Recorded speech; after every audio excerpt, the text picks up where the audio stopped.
Oh, ada payunan.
Oke, Assalamualaikum warahmatullahi wabarakatuh. Kita mulai aja.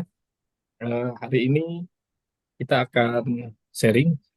Nanti teman-teman silakan kita berdiskusi. Boleh dipotong, boleh nanti terakhir. Yang penting kita bisa discuss. Oke. Hari ini kita akan membahas mengenai productivity.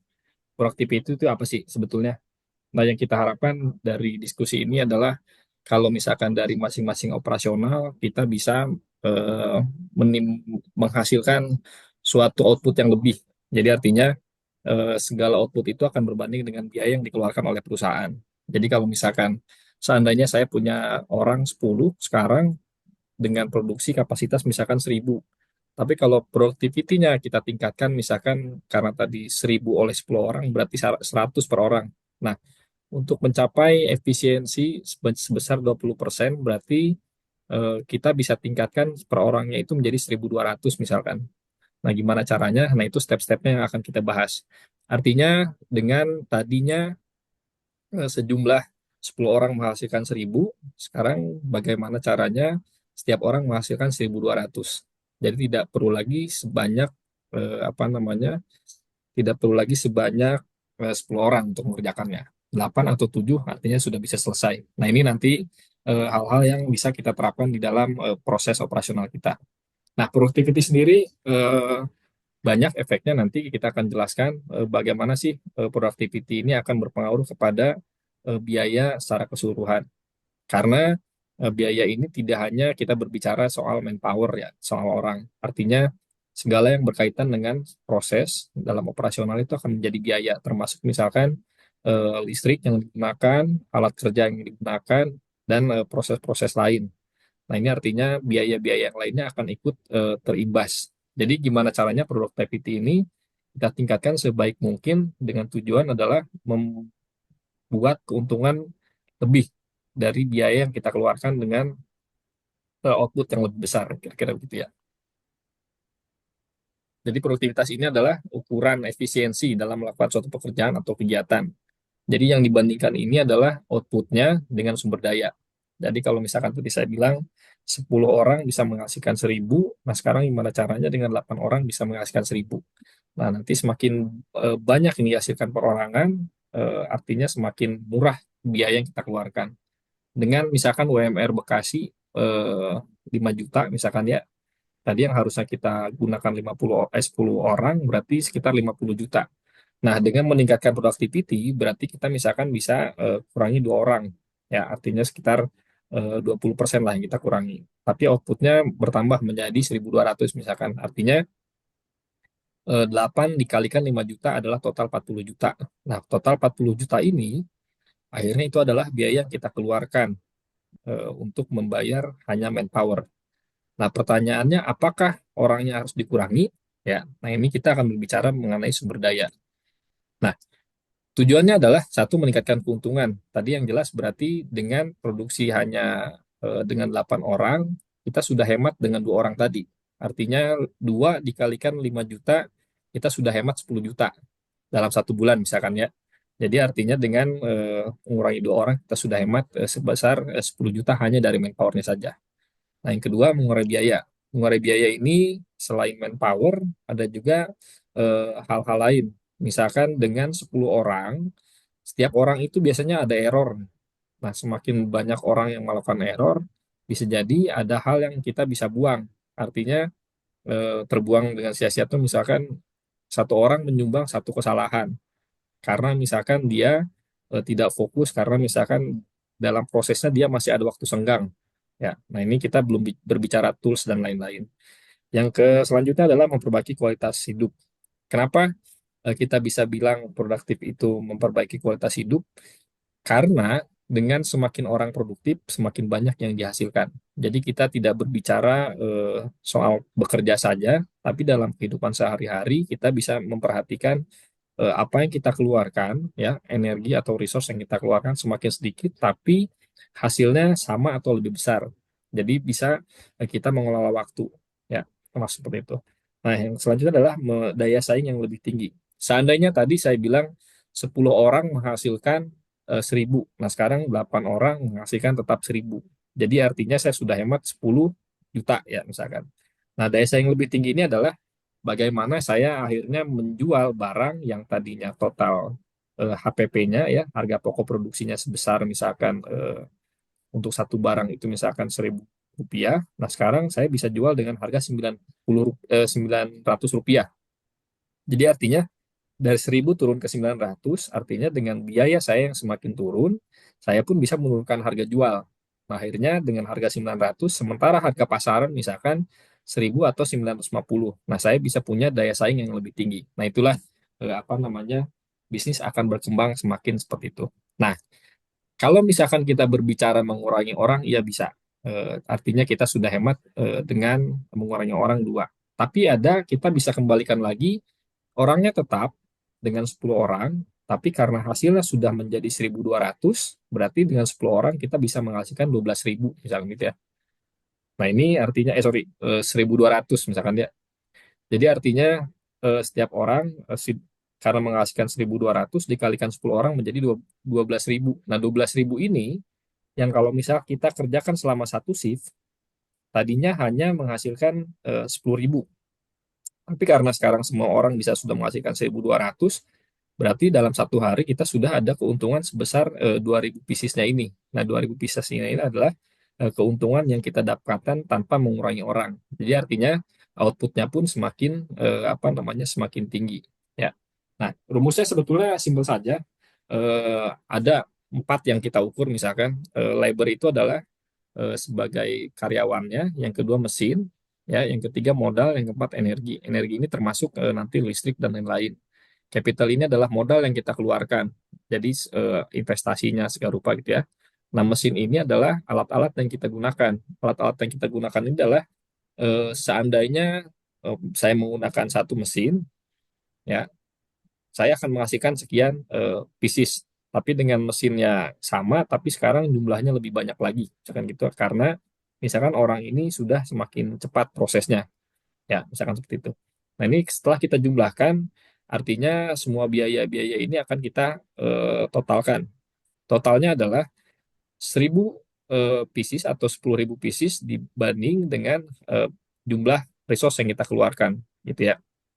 Jadi tadi artinya dengan 1.000 orang, dengan 10 orang kita sudah menghasilkan 12.000 kalau sekarang nih. Nah, ini artinya produktivitasnya kita bisa hitung dengan persentase, misalkan gitu ya. Nah, selanjutnya faktor yang mempengaruhi itu adalah keterampilan dan kompetensi salah satunya. Jadi kalau misalkan kita istilahnya membangun rumah gitu ya, kalau yang kita rekrutnya adalah tukang, lebih enaknya adalah biayanya lebih tinggi, tapi hasilnya bagus. Nah, itu ada positifnya. Tapi seandainya kita apa namanya mempekerjakan tukang dengan kenek, kenek pun ada biayanya, biasanya 70% atau setengahnya. Tapi hasilnya bisa lebih cepat karena dibantu. Tapi waktunya akan lebih lama misalkan. Nah, sekarang bandingkan kalau kita punya waktu 1 bulan, ya, dikerjakan oleh satu orang tukang dan satu orang kenek misalkan asisten ya, itu bisa selesai dengan waktu 1 bulan cukup. Tapi seandainya kita merekrut orang yang punya keterampilan dan kompetensi, berarti artinya kita merekrut dua tukang. Nah, ekspektasinya adalah apakah pekerjaannya bisa lebih cepat selesai, misalkan 3 minggu atau 2 minggu setengah. Artinya ada 1 minggu atau seminggu setengah yang kita bisa hemat. Nah, ini hematnya ini adalah karena productivity dari si tukang tambah satu tukang itu lebih cepat. Ya, artinya seperti itu. Jadi keterampilan ini akan mempengaruhi seberapa cepat pekerjaan itu akan selesai.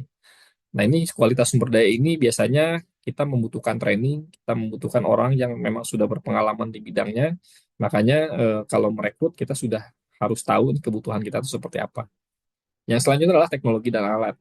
Jadi kalau misalkan tukang bangunan yang bisa masih menggunakan cangkul untuk mengaduk gitu ya, terus dibandingkan dengan menggunakan mesin molen kecil, misalkan yang menggunakan diesel atau genset.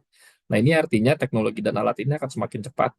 Yang artinya kalau satu tukang satu hari bisa mengerjakan misalkan 10 meter persegi dibantu dengan kenek nih misalkan nih. Tapi dibantu dengan alat, alat ini bisa misalkan menggantikan satu orang kenek nih, tapi hasilnya lebih cepat gitu ya. Nah, artinya yang tadinya satu hari bisa hanya 10 meter persegi, tapi dengan bantuan alat mesin molen tadi yang kecil kita bisa menghasilkan 15 meter persegi. Tapi ada biaya di alatnya tadi. Nah, biaya alatnya ini adalah yang dihitung bagaimana dengan biaya alat ini bila dibandingkan dengan mempekerjakan satu orang kenek, mana yang lebih besar, gitu ya. Nah, ini artinya teknologi dan alat. Yang selanjutnya adalah proses dan sistem kerja. Nah, proses dan sistem kerja ini adalah alur-alur yang sudah dibuat dalam suatu proses. Jadi kalau di manufacturing misalkan ya, di pabrik motor itu prosesnya terpisah. Jadi untuk pembuatan mesinnya sendiri, assembly-nya dibuat terpisah. Jadi dia mulai dari penempelan spare part ke ke mesinnya, akhirnya jadi satu mesin utuh itu terpisah. Termasuk juga pembuatan rangka. Nanti akhirnya ada penggabungan antara mesin, rangka dan bodi gitu ya. Nah, itu proses-proses alur yang dibuat sedemikian rupa akhirnya bisa sejalan dan bisa terstruktur. Artinya prosesnya bisa jadi berbarengan atau misalkan mengalir lah ya, nah, seperti itu. Jadi alur alur yang terstruktur ini sangat membantu nanti. Jadi kalau misalkan satunya stuck, ada macet, itu akan mempengaruhi proses yang lainnya. Yang selanjutnya adalah lingkungan kerja. Jadi lingkungan kerja yang kondusif, baik fisik gitu ya, meningkatkan fokus dan lain-lain gitu ya. Nah, ada lingkungan kerja misalkan kondisinya panas. Jadi karena areanya panas, pekerja tidak nyaman, akhirnya mereka harus ada waktu untuk istirahat, misalkan gitu ya. Atau areanya seringkali harus membersihkan terus, misalkan gitu ya, karena areanya misalkan kotor, jadi harus diperhatikan lagi kebersihannya. Nah, ini artinya lingkungan kerja ini akan sangat membantu productivity. Kenapa? Karena semakin orang fokus dalam bekerja, hasilnya akan semakin bagus. Jadi semakin bagus ini ada dua, secara kuantiti dan secara kualitas. Jadi secara kuantiti hasilnya akan banyak karena dia nggak banyak gangguan. Yang kedua secara kualitas, karena dia tidak ada gangguan, sedikit gangguan, dia bisa fokus menghasilkan suatu produk yang bagus. Nah, yang selanjutnya ada motivasi dan kepuasan kerja. Apa sih ini? Dalam kondisi tertentu, kadang motivasi dan kepuasan kerja ini bisa dijadikan sebagai eh, alat pacu, misalkan dengan adanya insentif. Jadi tadi untuk meningkatkan dari 1.000 untuk satu orang menjadi 1.200, mereka diberikan target per harinya misalkan ya. Kalau misalkan achieve 1.050 misalkan, 1.100, 1.200. Nah, itu mereka akan mendapatkan insentif yang berbeda, misalkan gitu ya. Jadi kalau misalkan kurang, dia jadinya hutang misalkan, tapi kalau lebih 1.050, mereka misalkan dapat insentif perharinya misalkan 10.000. Tapi kalau 1.050 atau 1.100, dia mendapatkan misalkan 15.000. Tapi kalau misalkan dia menghasilkan 1.200 pieces, ya, dia bisa mendapatkan lebihnya adalah misalkan sebanyak 50.000. Nah, ini bagaimana motivasi ini dipicu kepada tim, kepada karyawan agar mereka bisa lebih kerja lebih banyak lagi outputnya. Tapi dengan kondisi kualitasnya tetap terjaga. Karena kenapa harus terjaga? Kondisinya adalah semakin banyak pun kalau misalkan tidak bagus kita akan ada resiko rugi. Artinya adalah gesit iya, tapi errornya banyak. Jadi kita pun akan ada resiko untuk membuang misalkan nih. Nah, biaya buangnya ini misalkan ya dari kecacatan-kecacatan ini akhirnya timbul biaya dari segi material juga waktu. Nah, cara meningkatkan ada beberapa yang yang pertama adalah membuat prioritas tugas penting. Jadi ada kalanya misalkan office boy gitu ya. Office boy itu misalkan tugasnya melakukan pembersihan misalkan ya kantor sebanyak 2 lantai misalkan gitu ya. Nah, kalau misalkan tugas-tugas penting ini karena dia sudah hitung 1 hari itu dia akan membersihkan sebanyak seluas 2 lantai di office karena dia sudah punya rinciannya, akhirnya dia harus selesai. Tapi ada saja tugas misalkan harus mengantar, harus fotokopi, harus apapun itu misalkan ya, yang padahal karyawan sendiri bisa melakukan. Nah, artinya ini kita bisa evaluasi. Karena awalnya misalkan karena tugas yang tidak pentingnya ini cukup banyak, misalkan fotokopi, apa namanya, bikinkan kopi atau pergi antar belikan makan siang dan lain-lain gitu ya. Akhirnya pekerjaan utamanya tidak selesai, ya tugas pentingnya tidak selesai, akhirnya harus menambah OB satu lagi jadi 2 gitu ya. Nah, artinya pekerjaan-pekerjaan tugas pentingnya adalah kita setting di awal bahwa OB ini hanya akan tim cleaning ini hanya akan membersihkan office sebanyak 2 lantai. Jadi pekerjaan-pekerjaan lain yang bisa dilakukan oleh karyawan itu kita bisa hindarkan. Siapa yang bisa melakukan ini adalah tentunya kita sebagai seorang atasan gitu ya. Ataupun kita bisa memberikan feedback kepada manajemen bahwa dengan adanya 2 orang ini ternyata kelebihan nih karena kita sering melihat mereka nganggur gitu ya. Jadi 1 kurang, 2 lebih. Tapi saat dibuat prioritas tugas penting, nah ini teman-teman cleaning service ini ternyata bisa maksimal ya. Nah, selanjutnya gunakan teknologi. Misalkan ada alat-alat yang kalau dulu kita masih proses misalkan scanning menggunakan Amano gitu ya untuk absen gitu ya. Karena setelah kita ceklok absen gitu ya, nanti akhirnya karena itu manual harus ada yang merekap. Nah, rekapnya ini bisa jadi dilakukan 1 hari atau beberapa hari sekali. Nah, ini artinya ada pekerjaan admin nih yang harus dilakukan. Dengan admin ini, let's say gajinya 5 juta gitu ya. Nah, dia harus input setiap hari hanya untuk misalkan pekerjaan ini. Ya, let's say dalam 1 bulan tidak benar-benar dia mengerjakan full itu, tapi dalam 1 bulan dia ada misalkan 20% waktunya, ya, besar nilai saya, let's say anggap 1 juta untuk mengerjakan itu. Dan menggunakan teknologi ini adalah dikonversi nih, nilai 1 jutanya ini dengan membelikan mesin absen finger, gitu ya. Nah, absen finger ini bisa ditarik misalkan menggunakan flash disk atau misalkan konekkan dengan LAN, dengan komputer dan lain-lain. Jadi artinya 1 juta tadi kita investasikan untuk beli alat absensi ya, yang tadinya pakai mesin amano dan kertas dan harus direkap oleh admin, akhirnya kita sediakan mesin absen digital menggunakan finger. Jadi nanti tinggal di akhir bulan tinggal rekap saja. Jadi artinya kalau mesinnya harganya 3 juta atau 4 juta, berarti 4 bulan itu harusnya lunas nih.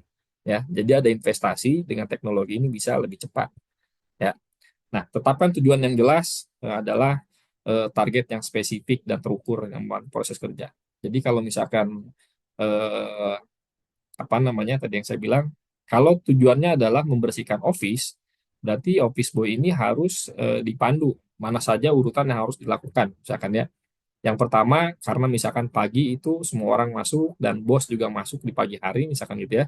Jadi area entry itu harus bersih. Yang kedua, biasanya di jam 8, jam 9 gitu ya. Sebelum-sebelum itu berarti area toilet harus bersih. Nah, terakhiran misalkan area-area misalkan seperti pantry karena orang akan siap makan siang dan lain-lain misalkan harus bersih. Jadi ada urutan-urutan yang targetnya ini diberikan kepada si cleaning service ini ya. Jadi itu mempermudah mereka untuk mendapatkan hasil yang maksimal, targetnya jelas, panduannya juga jelas. Jadi kalau misalkan sudah jelas, mereka tidak akan melenceng dari itu. Nah, selanjutnya adalah tingkatkan keterampilan. Biasanya apa namanya untuk keterampilan ini membutuhkan waktu kadang. Jadi kalau kita merekrut orang fresh graduate dibandingkan dengan orang yang ahli, kita ada risiko mereka akan melakukan kesalahan. Jadi, nah kesalahan ini akan ditebuk berapa lama sih, gitu ya? Berapa lama ini artinya 1 orang ternyata membutuhkan keterampilan, mengasah keterampilan ini selama 2 minggu nih misalkan. Nah, 2 minggu ini sampai akhirnya dia jago, bisa nggak sih dibuat menjadi 1 minggu? Caranya seperti apa? Jadi misalkan setelah pulang shift, dia bisa bertanya. ke senior-seniornya. Atau yang kedua, dia bisa ikut training, misalkan karena ternyata perusahaan menyediakan training, misalkan setelah shift atau ada briefing dan lain-lain. Jadi artinya tingkat keterampilan ini adalah memberikan nilai tambah ya kepada tim yang baru join misalkan atau yang senior lama juga, mereka harus mengerti untuk proses improve-nya, misalkan yang tadinya mereka misalkan dengan menggunakan Excel dan input saja gitu ya. Nah, sekarang sudah ada metode-metode yang cukup canggih, misalkan ya dari rekapan apa namanya satu satu file itu bisa ada proses langsung dibuat laporan misalkan gitu ya. Nah, artinya bisa jadi kita membuat satu dashboard, misalkan salah satunya dari Excel ini yang biasa dia bikin laporan, harus membuat cerita dan lain-lain, dibuatkan format laporan yang sudah langsung jadi, misalkan gitu ya. Jadi dia hanya input isi, di situ sudah ada rumusnya, sampai akhirnya ya pekerjaan ini yang tadinya dilakukan 2 jam, 3 jam, sekarang semua orang bisa langsung input secara real time, dan dia tinggal narik hasilnya saja. Nah, ini keterampilan-keterampilan ini yang harus diberikan kepada tim sampai akhirnya dia pekerjaannya semakin mudah. Nah, selanjutnya adalah evaluasi dan perbaiki proses kerja. Evaluasi ini adalah gimana caranya tim itu diberikan kesempatan untuk tahu progresnya mereka. Caranya adalah dengan melakukan audit. Mereka harus tahu berapa kali mereka salah, mereka harus tahu berapa kali mereka achieve dengan target. Jadi artinya mereka akan semakin tahu, oh saya ternyata di hari ini melakukan ini, hasilnya ternyata ini. Saya salah karena saya melakukan ini. Nah, artinya mereka diberikan evaluasi. Tujuannya adalah agar mereka ini bisa tahu seberapa salah mereka melakukan proses dan seberapa berhasil mereka melakukan proses. Jadi artinya mereka pun bisa memberikan feedback ya, dari evaluasi ini adalah memberikan apa namanya masukan. Oh, saya tuh melakukan ini salah karena saya melakukan ini. Tapi ini ada di SOP nih. SOP ini ternyata sudah tidak sejalan, misalkan gitu ya. Karena sekarang kita sudah menggunakan alat, orang juga semakin banyak, terus ternyata ada divisi tertentu sekarang. Nah, ini akhirnya proses kerjanya ternyata berubah. Nah, ini akhirnya jadi evaluasi. Bisa jadi proses SOP-nya dan lain-lain bisa berubah. Termasuk nanti apa namanya dari mereka ini kalau misalkan sudah oke, kita bisa berikan mereka penghargaan. Ya. Nah, tadi saya sampaikan ada pekerjaan-pekerjaan yang akhirnya menjadi mudah. Nah, ini di beberapa perusahaan akhirnya pekerjaannya bukan ditambah tapi diberikan apa namanya pekerjaan-pekerjaan yang relate gitu ya. Tapi tidak sangat membebani. Nah, karena kenapa? Karena ada pekerjaan-pekerjaan yang urutannya kalau misalkan mereka lakukan berbarengan itu tidak bisa. Tapi pekerjaan A dengan pekerjaan B ini akan berkaitan nih. Jadi mereka harus melakukan pekerjaan A dulu, nanti ternyata hasil ini bisa dipakai untuk proses B di orang lain. Nah, ini artinya multitasking ini kita bisa men-switch pekerjaan-pekerjaan di antara tim. Ya, misalkan setelah saya kerjakan baru orang lain mengerjakan. Nanti ada orang lain lagi yang mengerjakan. Mereka pun sama, akhirnya agak-agak campur gitu ya. Nah, sekarang kita bisa bagi pekerjaan-pekerjaan ini karena waktunya sudah dibuat singkat. Ada nggak pekerjaan yang urutannya yang tadi 3 orang bisa dikerjakan oleh 1 orang? Nah, proses ABC-nya oleh 1 orang pertama, proses BCD-nya oleh DEF-nya oleh orang kedua, GHI-nya oleh orang ketiga. Tadinya asalnya misalkan nyampur. Nah, ini bisa kita lakukan juga. Selanjutnya, kesalahan umum yang hambat produktivitas adalah multitasking yang berlebihan. Nah, ini yang baru saya sampaikan. Kadang apa namanya, saat orang diberikan tugas yang cukup banyak, tadinya dia fokus banget nih, udah jago gitu ya, udah ahli dan lain-lain. Karena kelihatan kualitasnya oke, terus bagus dan lain-lain, hasilnya akhirnya tambahin pekerjaan. Kalau pekerjaannya masih relate itu masih kita bisa pantau. Tapi saat pekerjaan multitasking ini sudah berlebihan dan jauh dari skop dia, akhirnya fokus dia akhirnya berubah. Ya, fokusnya menurun, kualitas kerjanya pun akhirnya menurun. Kenapa? Karena kita kadang disetting untuk bekerja ini eh, bidang-bidang yang memang di depan mata kita dan itu prosesnya skopnya tidak terlalu luas. Ya, kenapa? Karena nanti akhirnya orang ini tidak bisa fokus, kualitas kerjanya akan semakin turun. Yang selanjutnya adalah kurangnya perencanaan. Nah, ini kalau misalkan perencanaan tidak jelas, ya setiap harinya, maka produktivitas akan menurun. Jadi kita sudah tahu besok ada orderan nih, tapi dikasih tahunya dipersiapkannya baru pagi misalkan gitu ya. Oke, hari ini ada produksinya eh, sekian pieces, 500 pieces. Nah, nanti tolong siapkan. Terus ternyata pas mau produksi, Pak, ada bahan yang kurang nih. Akhirnya stop lagi. Nah, kurangnya perencanaan ini artinya karena akhirnya pekerjaannya mundur atau tidak diawali on time, akhirnya kita ada waktu terbuang, menunggu 1 jam, 2 jam ya. Jadi 2 jam ini sebetulnya bukan kerugian 2 jam, tapi 2 jam dikalikan jumlah orang, ya, dikalikan jumlah orang, dikalikan biaya yang dikeluarkan sebanyak 1 jam itu setiap orangnya. Jadi kalau misalkan UMR 5 juta sekian itu, kalau misalkan dibagi jam, itu jatuhnya sekitar kalau nggak salah sekitar 30 ribuan lah, ya. Dengan 7 jam itu sekitar 210 ribu. Jadi artinya 1 jam pertama kita tidak melakukan apa-apa, nah kita sudah rugi nih. 30 ribu dikalikan 10 orang, 300 ribu nih. Nah, karena tidak jelas ini, akhirnya kita 1 hari membuang 300 ribu. 2 hari ya 600 ribu. Berarti kalau 10 hari sudah 3 juta nih. 3 juta. Kalau 20 hari berturut-turut selalu seperti itu, artinya kita sudah membuang waktu 1 orang nih. Sekitar 5 juta sampai 6 juta. Artinya kita terbuang bayar orang tapi tidak ada output sama sekali. Nah, ini kurangnya perencanaan. Jadi perencanaan yang baik di H-1 kita sudah tahu nih apa yang besok kita akan produksi, apa yang kita mau kerjakan, kita sudah lihat faktor-faktor apa kira-kira yang besok akan bermasalah. Jadi artinya mulai dari start shift kita sudah tahu dan mereka sudah tinggal jalan saja. Ya. Yang selanjutnya ada istilahnya prokrastinasi. Nah, ini adalah pekerjaan menunda-menunda nih. Jadi kalau misalkan hari ini dibesokin aja, nanti besok lagi ada pekerjaan baru lagi, ditunda lagi. Jadi semakin pekerjaannya banyak, akhirnya menumpuk nih. Nah, kalau sudah menumpuk, akhirnya dia dikejar deadline. Akhirnya dia harus mengerjakan buru-buru dan hasilnya tidak maksimal. Nah, tidak maksimalnya ini adalah mengurangi efektivitas. Ya. Jadi kalau misalkan di gambar ini ada 7 kesalahan akibat low productivity. Ya. Yang satu kurangnya training, yang kedua ini stres tempat kerjanya, yang ketiga apa namanya terlalu banyak pekerjaan yang dihandle, yang keempat adalah toxic kultur gitu ya, kebanyakan gibah, misalkan kebanyakan sikut-sikutan gitu ya. Yang kelima adalah lack of management yang tadi saya ceritakan, karena tidak ada persiapan lain-lain. Terus yang keenam IPR organisasional ini adalah struktur yang tidak jelas nih.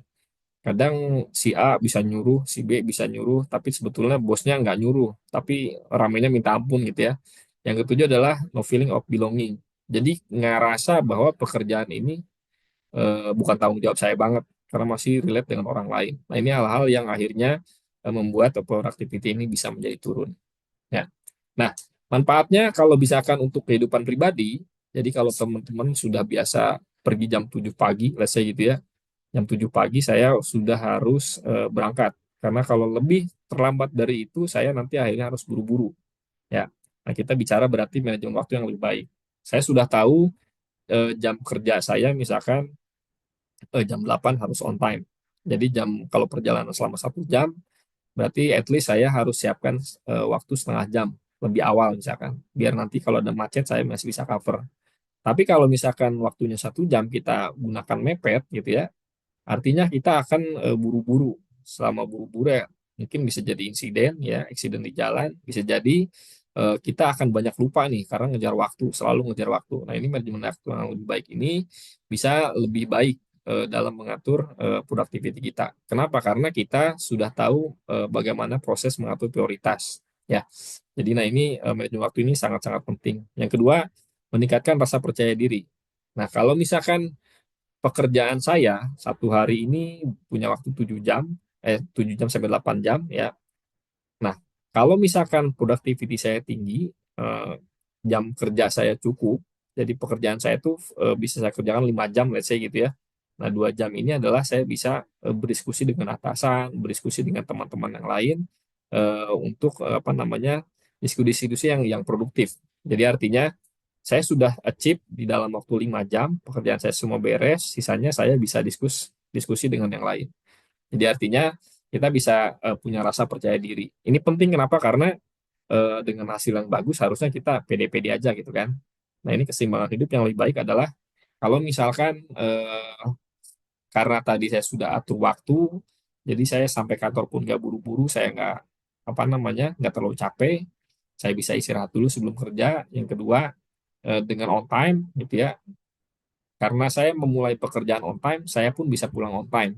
Jadi artinya kalau pekerjaan saya sudah saya hitung satu hari bisa selesai, satu shift bisa selesai, artinya besok saya tidak ada pekerjaan lain lagi. Saya harus mengerjakan pekerjaan yang baru gitu ya. Nah ini artinya akan punya keseimbangan yang lebih baik. Artinya bisa pulang cepat, bisa pulang on time. Karena beberapa perusahaan juga melarang, ada yang melarang untuk kerja lebih lama di kantor. Di satu sisi juga memang makan listrik cukup banyak gitu ya. Jadi sebetulnya kadang ada yang pulang, belum pulang tiga atau dua orang, tapi listriknya nyala satu gedung. Nah itu juga kan akhirnya jadi beban perusahaan. Jadi ada perusahaan-perusahaan yang memang memperhatikan sampai ke arah sana. Ya. Nah kebiasaan produktif ini kalau digambar adalah pangkas pertama ya.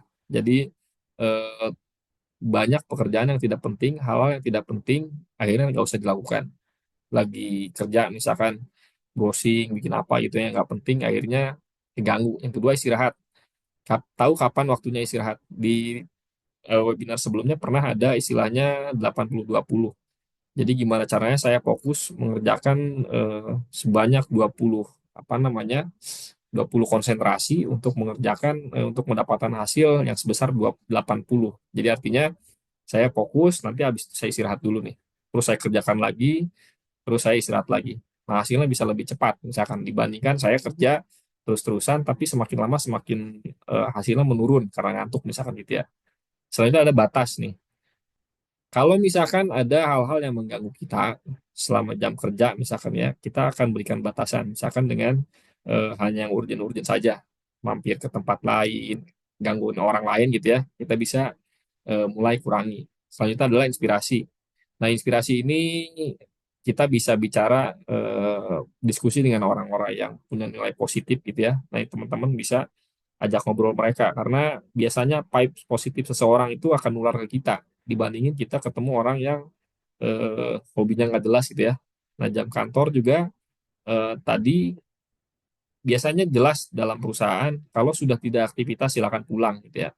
Potongan waktu ini yang tadi saya bilang Podomoro ya istilahnya Podomoro mengerjakan 20 dengan maksimal untuk mendapatkan hasil sebanyak 80% gitu ya. Nah, garis waktu ini adalah timeline yang tadi saya sebutkan. Kalau pagi saya berangkat jam 7, biasanya saya on time, tepat waktu. Tapi tepat waktu ini bisa nggak saya dari timelinenya, kalau misalkan saya berangkat lebih awal lagi, saya bisa mengerjakan persiapan kerja. Nah, ini artinya kita bisa lebih maksimal lagi.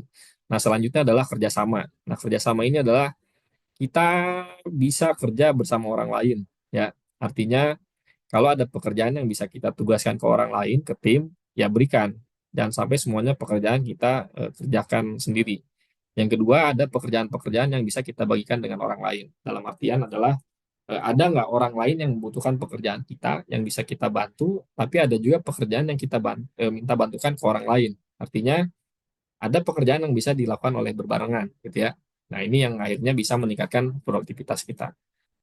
Kira-kira seperti itu. Jadi kesimpulannya adalah produktivitas ini bukan soal kita bekerja lebih keras, hasilnya maksimal, terus outputnya gede gitu ya.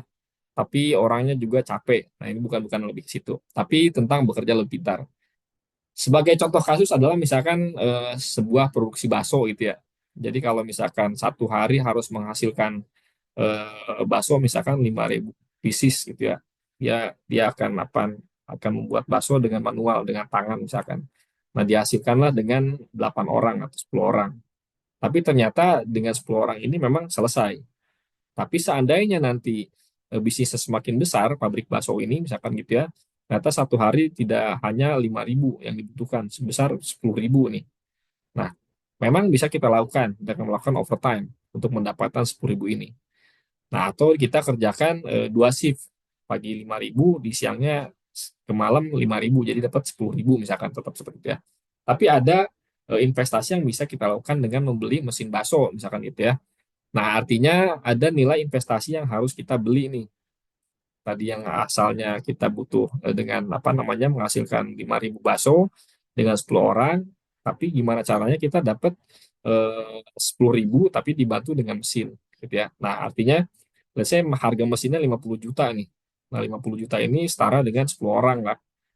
Tapi artinya apakah dengan mesin ini kita bisa lebih cepat? Jawabannya adalah bisa iya, bisa tidak. Tapi saat dihitung skala bisnis, jadi investasi mesin ini kita bisa bayangkan 50 juta ini akan habis berapa lama sih? Mesin ini akan buat berapa lama sih gitu ya. Apakah kita bisa invest satu atau dua, misalkan gitu ya. Tapi akhirnya karena bisnis semakin besar, kita pun tidak perlu menambah orang, tapi mengganti dengan mesin ini. Jadi artinya orangnya tetap bekerja, tapi hasilnya bisa lebih besar karena menggunakan mesin. Jadi 10.000 bisa dilakukan dengan orang yang sama, dengan 10 orang misalkan ya. Nah ini hal-hal yang kita bisa improve, artinya tidak hanya dari sisi batuan alat teknologi, tapi juga bisa dibantu dengan apa namanya investasi yang memperhatikan proses-prosesnya. Jadi ada proses-proses yang misalkan tadinya kita bikin bumbu sendiri nih, bumbunya ada orang yang khusus meracik gitu ya. Nah sekarang orang yang meracik ini ditugaskan hanya untuk produksi saja. Jadi racikannya kita beli ke orang lain yang memang ada tempat pembuatan bumbu nih. Akhirnya dia cuma antarkan kita sudah beli jadi, langsung selesai olah. Jadi artinya ada metode-metode khusus yang kita bisa alih fungsikan keluar. Ya, jadi artinya kita hanya akan fokus pada produksi kita sendiri. Nah, hal seperti itu akhirnya bisa mempermudah. Yang selanjutnya ada juga misalkan karena bakso ini ternyata kita tidak hanya jual langsung ke konsumen terakhir, kita juga ternyata bisa menjual ke apa namanya ke restoran atau misalkan ke hotel dan lain-lain yang mereka akan belinya cukup banyak.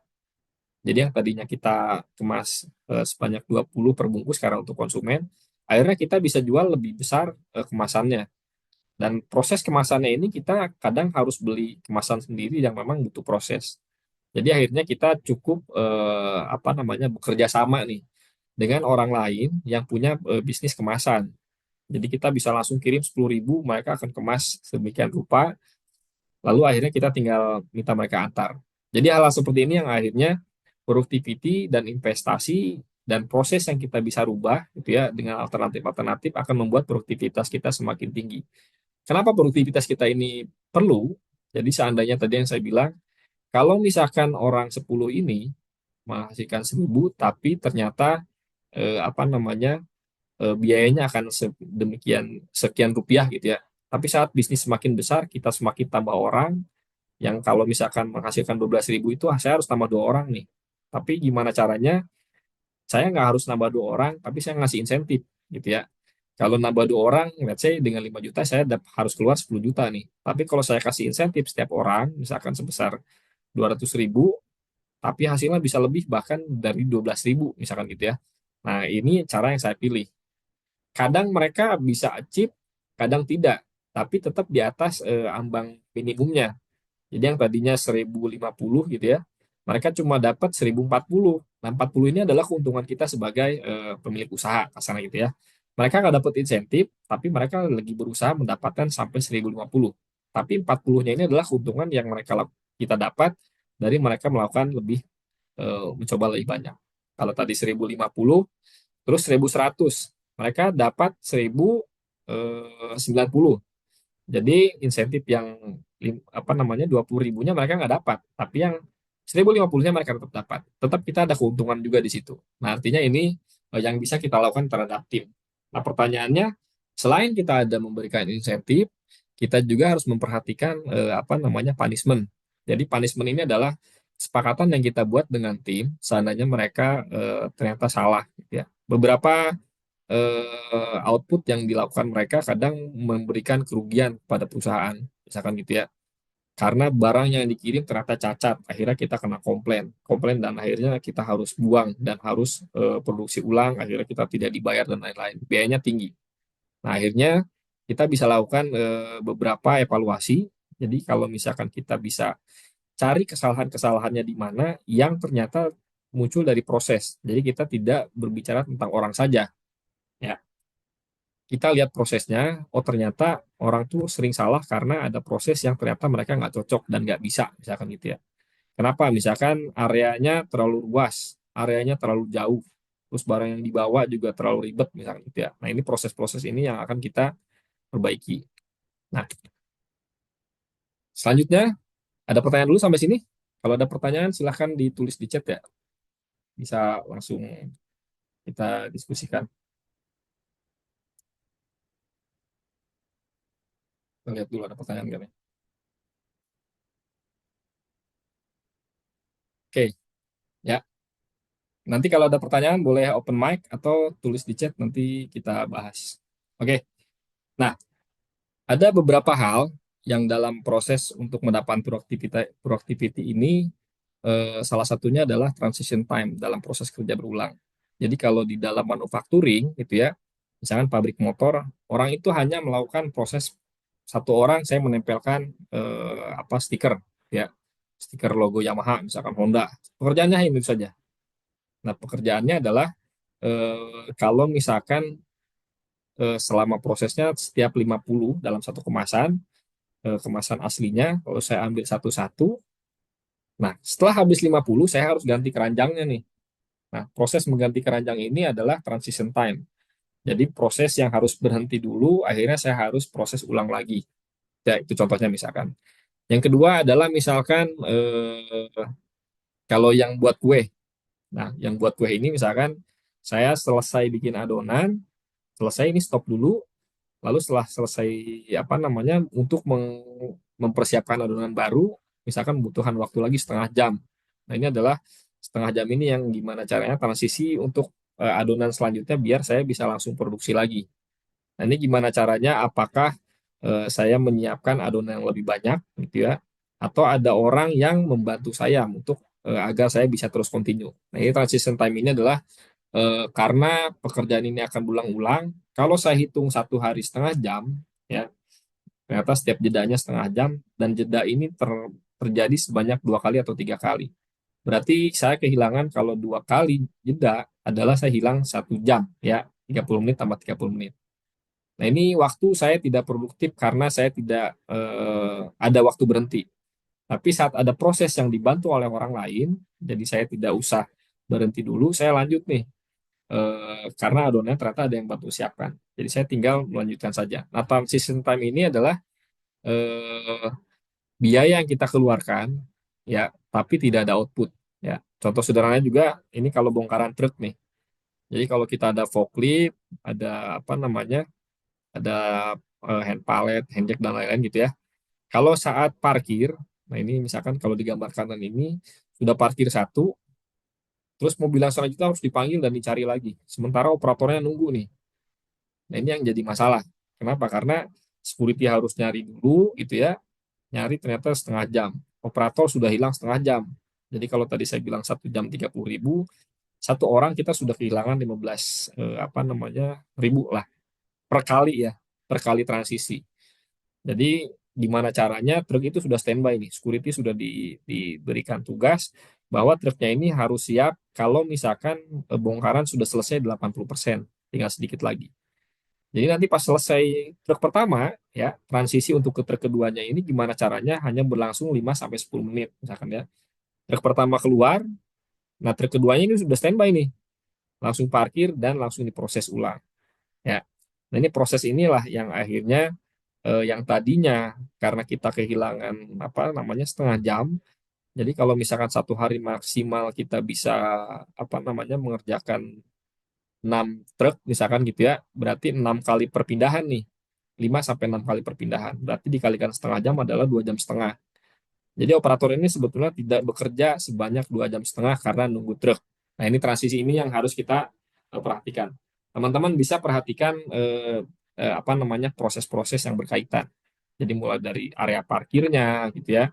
Terus misalkan kalau parkiran Odinoknya panjang, ya sebelah-sebelahan lah bisa. Jadi tinggal geser gitu ya. Atau misalkan security-nya sudah standby dan lain-lain. Jadi ini proses-proses transisi ini adalah biaya yang tetap kita bayar tapi tidak ada outputnya. Ya. Selanjutnya, dalam elemen ini biasanya ada yang pertama adalah menyelesaikan pekerjaan sebelumnya. Jadi sampai selesai nih, finalisasi nih. Kalau dari bongkaran truk tadi sudah selesai itu artinya checklistnya sudah beres, foto dokumen dan lain-lain sudah beres, tanda tangan handover sudah beres. Jadi truk pertama keluar, mobil keduanya datang, masuk parkir. Yang kedua bergerak polisi atau kondisi awal proses berikutnya. Ini yang saya bilang, kalau mobil kedua sudah siap, ya udah datang langsung siap bongkar. Ya, perpindahan alat SDM ke lokasi selanjutnya. Kalau misalkan lokasinya ternyata pindah-pindah, nah ini yang harus kita pikirkan. Perpindahan orangnya ini seperti apa sih gitu ya. Yang ketiga adalah menunggu kesiapan input atau sumber daya. Barang datang, alat siap, instruksi berikan. Jadi, nah ini adalah keahlian-keahlian yang biasanya dilakukan oleh tim leader biasanya di lapangan. Kamu nanti mobilnya sudah datang langsung kerjakan ya. Nah, instruksinya itu jelas. Kerjakan yang ini dulu, kerjaan itu dulu. Jadi jangan buat mereka menunggu ya. Jadi barangnya sudah datang nih, agak cukup banyak. Cuma mereka nggak tahu mana yang harus didahulukan. Nah, dengan instruksi yang jelas, kita akan beritahu ke mereka nanti urutannya A, B, C, D. Jangan A, B, D, F, misalkan itu jangan seperti itu. Kenapa? Karena nanti selain karena antrian, yang kedua juga kita ada kebutuhan nih di operasional, misalkan ya nunggu barang yang ini, yang ini, yang ini. Nah, ini akhirnya bisa clear. Ya, ilustrasinya adalah kalau misalkan tadi saya ceritakan proses selama 10 menit transisi atau setengah jam, berarti transisinya itu setengah jam tadi yang akan kita minimalisir. Kenapa kalau misalkan ini jadi penting, transisi time ini adalah mengukur efisiensi. Jadi yang tadi saya bilang kalau 6 kali kita hilang 3 jam ya atau 2 jam setengah, ini gimana caranya transition time ini hanya totalnya misalkan 70 menit untuk dalam waktu 1 hari. Jadi semakin biaya terbuang itu semakin sedikit. Ya, selanjutnya mendeteksi bottleneck atau waktu hilang. Ya, bottleneck ini adalah karena misalkan supirnya suka ngilang gitu ya. Supirnya suka ngilang. Jadi bisa jadi supirnya ngilang ini karena tidak ada tempat istirahat menunggu gitu ya. Jadi supir harus nyari, security harus cari. Jadi bottleneck gimana caranya? Kita bisa pasang announcer gitu ya, yang pakai apa toa atau pakai mic. Nanti tinggal mobil selanjutnya nomor sekian silakan siap-siap gitu ya. Nah ini kayak seperti itu. Atau security menggunakan toa. Dia bicara pakai toa nomor sekian siap-siap gitu ya. Nah ini akhirnya nanti bottleneck-bottleneck ini kita bisa hilangkan sampai akhirnya waktu hilangnya semakin sedikit ya. Dasar perbaikan proses adalah continuous improvement. Tadi kita sudah bahas dengan menggunakan TOA, misalkan ya, terus dengan memberikan instruksi yang jelas. Nah ini termasuk improvement yang bisa dilakukan. Kira-kira seperti itu. Caranya seperti apa sih mengurangi transition time? Salah satunya adalah standarisasi prosedur. Jadi kalau anak-anak di lapangan sudah tahu prosedurnya, mereka itu nggak akan bingung mana dulu sih yang harus dikerjakan gitu ya. Yang kedua, pemetaan alur kerja, flow mapping. Jadi mulai dari awal alat kerja siap, terus dokumen-dokumen siap, terus briefingnya jelas, terus nanti truk mana dulu yang harus dikerjakan, ini mappingnya harus betul. Yang ketiga, penempatan SDM dan alat yang strategis. Ya, kalau misalkan saya bisa bongkai pakai forklift counterbalance dengan CB atau CBT gitu ya udah dengan itu aja. Tapi ternyata nggak bisa masuk ke truk karena kadang truknya ini suka ada yang jebol kalau alatnya naik. Berarti kita ganti alatnya yang lebih kecil menggunakan handjack misalkan gitu ya.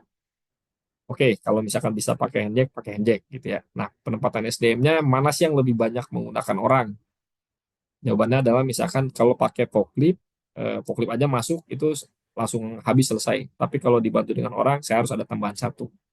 Nah, artinya kita bisa mundur lagi bahwa setiap pengangkutan kita bisa berikan syarat ke transporter bahwa truknya harus bagus dan kuat gitu ya. Nah, ini yang strategis ini tidak hanya dari kita tapi melibatkan vendor juga.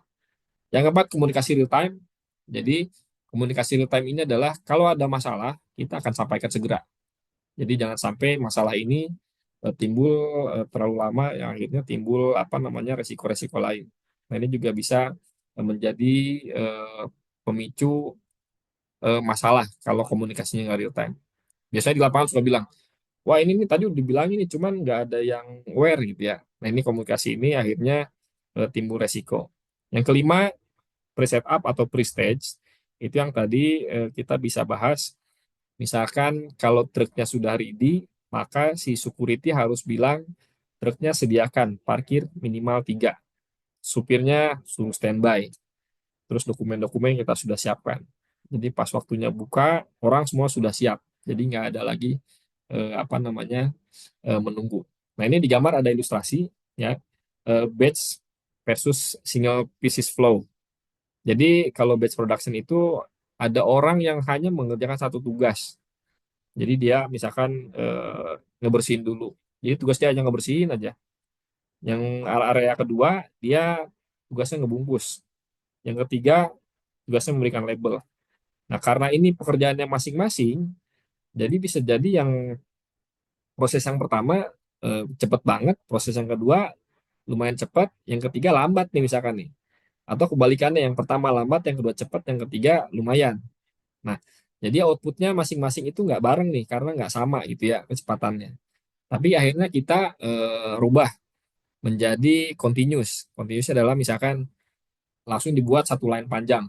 Jadi yang satu apa namanya, tugasnya ngebersihin, habis bersihin geser ke temennya, yang temen ini ngebungkus. Temennya selesai, geser ke selanjutnya buat yang berikan label. Nah, akhirnya di ujung itu ya, di ujung akhir adalah produk jadi yang sudah selesai dan siap dikirim, misalkan gitu ya. Tapi kalau yang tadi pertama, masing-masing sudah selesai nih, tapi belum selesai secara barang bisa dikirim. Memang hasilnya banyak, tapi nggak bisa siap-siap dijual gitu ya. Nah, ini artinya perbedaan-perbedaan dari base dan single piece. Saya pernah handle ada namanya crab co-packing dulu itu. Jadi apa namanya? Kalau teman-teman beli Oreo yang kaleng yang bulat itu, jadi prosesnya adalah kita awalnya ini adalah menyiapkan kaleng nih. Yang kedua ada orang yang masukin tray kertas yang gelombangnya itu. Yang ketiga ada orang yang masukin plastik misalkan ya. Baru selanjutnya adalah orang yang masukin kue dan itu manual ya menggunakan orang. Nah, awalnya satu orang itu megang dua jenis kue, misalkan Oreo sama biskuit yang kotak misalkan gitu. Nanti yang depan ada biskuit yang ada gulanya misalkan yang sama apa gitu ya. Terus yang selanjutnya ada apa namanya, kue yang bentuknya lonjong gitu ya. Dengan apa gitu ya. Nah, tadinya hanya tiga orang nih dengan masing-masing dua kue. Akhirnya saya buat dua line. Jadi pas masuk itu oh ternyata dua line nih. Orang itu akhirnya dua kali lipat kan ya. Di satu sisi saya rebutan saat masukin kue pertama dan kue kedua. Nah, ini akhirnya apa namanya, ada jeda waktu karena saya harus menunggu orang yang selanjutnya salah atau enggak gitu ya. Nah, akhirnya kenapa bisa salah? Karena barang yang saya pegang, kue yang saya pegang itu kadang salah masuk nih, padahal mirip ukurannya gitu ya. Nah, artinya dengan jumlah orang yang misalkan 12 akhirnya 24 total, akhirnya saya buat line panjang. Jadi line-nya yang tadinya cuma ada dua line, saya bikin satu line tapi panjang. Satu orang ini hanya memegang satu kue. Terus yang tadi yang mempersiapkan kaleng dan apa namanya masukin tray saya pisah lagi. Jadi artinya orang hanya mengerjakan satu tugas. Nah, outputnya yang tadinya awalnya hanya menghasilkan 1.500 kaleng per hari gitu ya. Akhirnya dengan proses dengan masing-masing hanya fokus saya masukin Oreo aja gitu ya seharian. Nah, ini hasilnya bisa berlipat-lipat 3.600 bahkan waktu itu. Jadi artinya proses yang apa namanya lebih simpel karena saya hanya pegang satu apa namanya kue, akhirnya saya bisa fokus bahwa saya hanya mengerjakan ini. Pikiran saya hanya ada di situ saja. Jadi akhirnya tapi proses ini tidak langsung smooth karena ternyata kadang yang masuk yang untuk kalengnya ternyata kurang orangnya karena yang masukin kue kecepatan misalkan gitu ya. Jadi saking cepatnya, oh kaleng kurang nih, kaleng kurang, tambahin orang misalkan gitu ya. Nah, setelah kalengnya cepat, untuk masukkan ke kuenya juga cepat. Nah, yang terakhir yang lakban tuh kan ada lakban ini ya, apa namanya selatip untuk kalengnya itu. Nah, akhirnya dia pun keteteran. Nah, akhirnya saya tambahkan satu orang lagi di sana.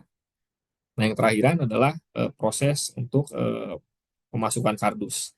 Karena tadi yang masukkan kardus itu ada dua line, artinya ada dua orang. Dan itu pun mereka nunggu. Nah, karena sudah bikin satu line, sekarang saya hemat satu. Yang masukin kardus cukup satu orang saja. Jadi artinya saya hemat satu orang di situ, tapi pengerjaannya super luar biasa cepat. Nah, pertanyaannya adalah apakah orang ini saya kurangi? Jawabannya adalah orang ini saya alihkan untuk apa namanya proses palletize. Karena tadi orang yang palet dua, line A dengan line B, mereka bikin palet gitu ya, nyusun dan lain-lain. Akhirnya saya buatkan satu. Tapi pekerjaan ini akhirnya bisa lebih cepat dan hasilnya lebih besar. Nah, secara perusahaan apa namanya dengan mendapatkan 3.600 kaleng, saya sudah bisa menghasilkan dalam waktu 7 jam, gitu ya. Nah, bisnis customer ternyata semakin besar karena ternyata ada proses ekspor dan lain-lain. Artinya saya tinggal tinggal menduplikasi saja. Apakah saya nambah orang di bagian mana nih? Ya akhirnya proses bisa lebih cepat lagi. Kira-kira seperti itu. Jadi dengan 24 ini yang tadinya hanya bisa menghasilkan 1.500, 1.800 sekarang bisa 3.600 karena prosesnya bisa sepanjang tadi dan cepat gitu ya. Tapi karena tadi modalnya adalah 24 orang menghasilkan 1.800, sekarang customer kalaupun membelikan 3.600, kita masih mengeluarkan biaya yang sama. Jadi harus 2 kali lipat, kita nggak keluar biaya nih. Nah, ini adalah efektivitas dari productivity yang maksimal gitu ya. Nah, improvementnya ini kita nggak langsung jadi. Kita bisa coba hari pertama, ada ide nggak? Nanti bilang, Pak, eh, apa namanya, kita buru-buru banget nih. Jadi kita kadang pecah konsentrasi, Pak. Kenapa? Karena di akhir itu ada proses random check ya. Evaluasinya adalah ada orang yang khusus membuka kaleng. Sering kali misalkan ada kue yang tertinggal, jadi kosong gitu ya. Kalau di TikTok suka viral nih, oh ini kosong nih kalengnya. Itu mungkin karena sebenarnya bukan disengaja, tapi karena ada proses-proses yang terlewatkan. Nah, kira-kira seperti itu. Jadi artinya productivity ini kita bisa setting dan mereka tetap fokus. Juga bahkan ada ide, Pak coba dinyalakan musik gitu ya. Nah, akhirnya bener tuh. Karena ternyata bisnis makin besar, akhirnya kita bikin 2 shift. Kalau malam kita boleh bener-bener nyalain musik sampai pol. Kalau siang kita kasih musik yang nggak terlalu kenceng gitu ya. Nah, semakin musiknya semakin kenceng, malam itu wah, orang semakin semangat. Artinya malam itu karena gudangnya juga agak lumayan panas gitu ya.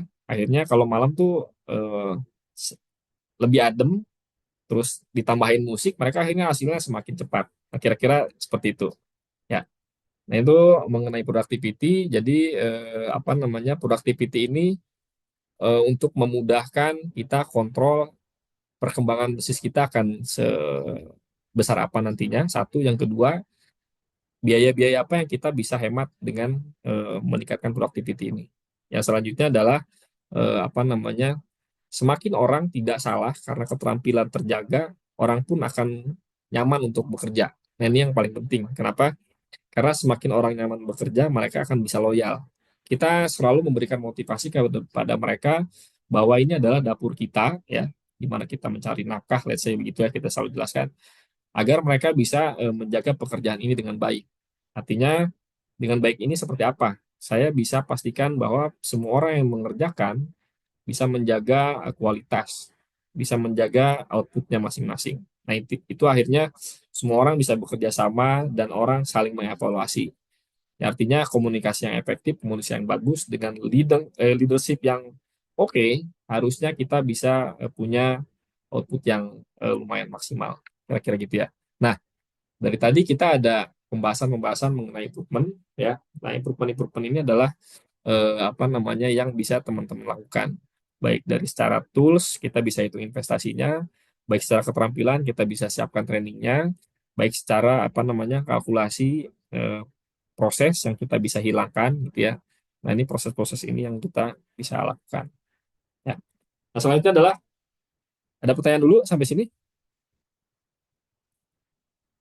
Boleh open mic. Oke, kita lanjut ke QCC. Ini sempat ada pertanyaan dari member di SP Club. Jadi mengenai QCC. Nah, QCC ini adalah Quality Control Circle. Jadi ini kita berbicara improvement, bagaimana meningkatkan suatu proses atau membuat proses baru yang akhirnya kita bisa meningkatkan hasilnya. Kira-kira gitu ya. Nah, ini kira-kira kalau di dalam industri ini biasanya ada grup orang, sekumpulan orang atau dibuat grup, mereka akan membuat apa namanya proses analisa gimana caranya hari demi hari pekerjaan itu semakin mudah. Yang kedua, mereka mencari cara bagaimana satu proses bisa ditingkatkan. Nah, ini mulai bekerja sama menganalisa, melihat perbaikan, membuat model, memperhatikan metode dan lain-lain. Ya. Nah, yang biasa menerapkan QCC ini tidak hanya di apa namanya dunia gudang atau manufacturing, bahkan di dalam kantor pun sama. Ya, di dalam office pun sama. Misalkan orang finance, karena ternyata customer semakin banyak, report-report juga semakin banyak. Gimana caranya kalau saya kirim laporan ke bos nggak harus berkali-kali nih. Udah saya bikin dashboard gitu. Nah, tujuan dashboard ini. Dashboardnya ada berapa level? Dashboard A hanya bisa dilihat di level ini. Dashboard yang agak sensitif bisa dilihat di level ini. Dashboard yang super sensitif, misalkan ya, bisa dilihat oleh level manajemen yang lebih atas lagi. Kira-kira seperti itu. Kalau misalkan di dalam office. Tapi kalau di dalam gudang, ya salah satunya adalah warehouse dan logistik itu banyak sekali yang bisa kita tingkatkan. Kenapa saya bilang seperti itu? Karena pada dasarnya gudang itu bisa dikatakan unik. Ya, kalau ngurus gudang itu ya terserah aja. Yang penting satu logis, yang kedua safety-nya terjaga, yang ketiga eh, apa namanya sesuai dengan target perusahaan gitu ya. Nah ini yang mengapa visi di gudang itu biasanya hasilnya lumayan signifikan. Yang kedua quality control atau quality assurance. Quality control dengan quality assurance tuh bedanya apa sih? Sebetulnya lebih dari quality control itu lebih ke output produk ya. Quality assurance itu saya bisa ceritakan sebagai prosesnya lah. Ya, jaminan secara quality prosesnya ini dijalankan dengan benar atau enggak. Ya, quality control ini proses filterisasi nih. Suatu output produk misalkan ya hasilnya bagus nggak, terus nanti ada kecacatan-kecacatan ini karena apa gitu ya. Nah, ini yang membedakan improvement-improvement di dalam proses ini bisa diperhatikan lebih lanjut, mulai dari mengevaluasi proses, mengevaluasi alat, termasuk mengevaluasi orangnya atau metodenya. Ya. Yang ketiga, PPIC. Jadi yang PPIC ini bisa jadi sekarang kalau teman-teman di manufacturing ya atau di logistik juga biasanya apa namanya mencari supplier, terus misalkan ada tender dan lain-lain gitu ya, production planning dan lain-lain. Nah ini kita misalkan salah satu contohnya adalah membuat portal apa namanya rencana pengiriman barang misalkan gitu ya. Nah ini kita bisa buatkan schedule sedemikian rupa dengan volume tertentu, misalkan dilakukan secara misalkan milkran gitu ya. Kalau di factory ini milkran, jadi supplier ini harus datang di jam sekian, jumlah sekian itu kita bisa buatkan. Nah, inventory control misalkan bagaimana proses produksi ini bisa oke dengan mengontrol stok ya. Nah, stok yang dikontrol ini artinya jangan sampai nanti di saat produksi ya barangnya ternyata ada satu material yang kurang, akhirnya produksi harus berhenti. Nah, ini termasuk nanti bagaimana kita menghitung buffer, ya, buffer stok, bagaimana supplier harus diberitahu bahwa rencana produksi sedemikian rupa banyaknya, ya, akhirnya mereka bisa aware dan siap, benar-benar siap. Yang keempat adalah procurement dan supplier management.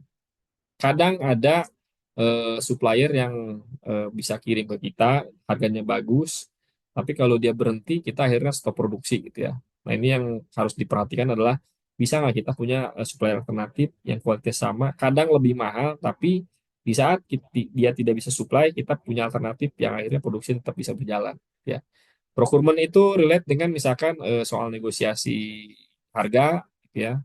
Terus bisa nggak pembayaran kita dapat harga murah, murah murah atau murah banget gitu ya. Tapi kita secara procurement misalkan memberikan kelonggaran untuk TOP misalkan ya. Tadinya dengan 1 bulan TOP atau 2 bulan harganya sekian. Tapi kita dengan perencanaan yang matang dengan beberapa vendor kita lakukan bidding ya tender. Terus pembayarannya kita percepat di 2 minggu. Tapi mereka harus turun harga karena bicara dengan investasi di mereka juga. Akhirnya kita bisa lakukan. Yang kelima HSE.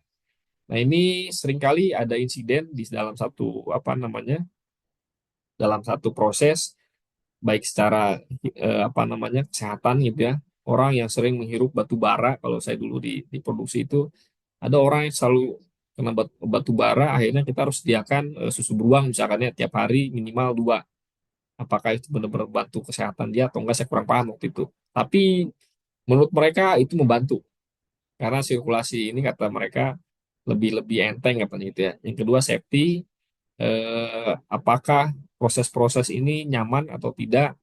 Dalam kondisinya ada proses-proses yang kadang kalau kita analisa, oh ini berbahaya nih. Karena misalkan pekerjaannya berkaitan dengan listrikan, atau areanya panas, atau areanya sempit gitu ya. Akhirnya harus kita perhatikan. Yang selanjutnya adalah environment. Nah, environment ini adalah lingkungan nih. Ada orang yang akhirnya harus kerja eh, dia areanya karena terlalu gelap misalkan gitu ya. Jadi artinya dia harus kerja ekstra maksimal, harus gimana caranya konsentrasi dan lain. Tapi kalau misalkan penerangan yang diperbaiki, ya lingkungannya diperbaiki, akhirnya dia bisa kerja lebih maksimal. Nah ini termasuk apa namanya QCC juga. Yang keenam adalah maintenance dan facility management. Nah departemen ini dia bisa membuat rangkaian eh, proses menggunakan tiket misalkan ya. Karena biasanya kalau maintenance ini semuanya selalu bilang urgent, urgent, urgent gitu ya. Facility management pun sama. Akhirnya dibuatkan tiket, nanti ketahuan mana yang penting dan tidak penting. Ya, akhirnya kita bisa buat skala prioritas. Ya, caranya adalah yang pertama identifikasi masalah. Jadi kalau tadi saya bilang, oh areanya panas nih, terus kurang sirkulasi, barang akhirnya jadi cepat lembab gitu ya, terus nanti akhirnya jamuran dan lain-lain. Nah, masalahnya apa sih?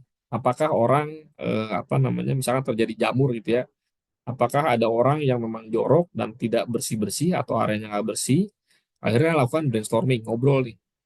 Jadi sebenarnya masalahnya dari mana sih? Pak, bangunannya begini. Pak, orang-orangnya ternyata jorok misalkan. Pak, jorok kenapa? Karena nggak ada alat kebersihan. Terus nanti lagi ada, Pak, kadang dari supplier ternyata ngasih apa namanya barang material ke kita tuh kurang bagus. Bagus semua enggak, tapi jelek semua juga enggak. Tapi kadang ada keselip tuh Pak, misalkan gitu ya. Nah, akhirnya kita cari nih masalah yang paling gede ini di mana sih? Ya, oh ternyata dari supplier nih. Kenapa sekarang jadi begini? Karena ternyata supplier yang lama itu diganti dengan supplier sekarang. Kenapa diganti? Karena ternyata memang lebih murah. Nah, apakah murah ini mereka menurunkan kualitas? Gitu ya, karena di awal kita sudah deal kualitasnya A nih. Ternyata mereka menurun jadi B, kadang jadi C gitu. Nah, ini akhirnya kita harus evaluasi. Dari brainstorming ini akhirnya muncul muncul oh ternyata masalah utamanya adalah di bahan baku dengan area gudang penyimpanan kita. Karena kotor, lembab, akhirnya menimbulkan jamur. Artinya dua sisi. Dari supplier, kemasannya misalkan diperbaiki, gitu ya, yang tadinya pakai karung tanpa plastik, sekarang dalamnya ada plastik, misalkan ada innernya. Nah, di gudang kita akhirnya proses penyimpanannya yang tadinya palet kayu, misalkan, karena kayu kan kadang menyerap air gitu ya, nah, akhirnya diganti dengan palet plastik. Terus sirkulasi udaranya dan lain dirubah gitu ya. Nah, identifikasi masalahnya kita harus jelas dulu. Yang kedua, analisa. Jadi sebetulnya apakah benar-benar masalah ini gitu ya, biasanya menggunakan fishbone atau YY gitu ya, 5W1H gitu ya. Nah, kita ukur nih secara data apakah faktor ini berpengaruh banget atau enggak. Jadi kalau kita bikin fishbone ada eh, mesin ya, mesin manusia, money itu uang, terus ada metodenya ya. Nanti ada apa lagi nih? Nah, itu kita evaluasi. Apakah benar-benar ini masalahnya? Nah, kalau kita sudah tahu masalahnya, ya udah, disitulah nanti kita akan bisa fokus untuk menyelesaikan satu permasalahan. Ya, selanjutnya adalah analisa solusi ini kita ada satu metode namanya PDCA, Plan Do Check Action. Jadi kita rencanain dulu nih, untuk mengeliminasi masalah ini, kita rencanakan dulu sejauh apa sih masalah ini kita bisa selesaikan. Jadi apakah bisa selesai atau tidak. Kalau misalkan secara plan dalam waktu ternyata kita membutuhkan waktu 2 minggu atau 3 minggu atau 1 bulan. Nah ini dibuat perencanaannya, setelah perencanaan ada, kita eksekusi, lakukan ya. Selama dilakukan nanti kita lakukan pengecekan ya, plan do check. Nah kalau sudah dicek ternyata ada muncul masalah, ya kita akhirnya melakukan action.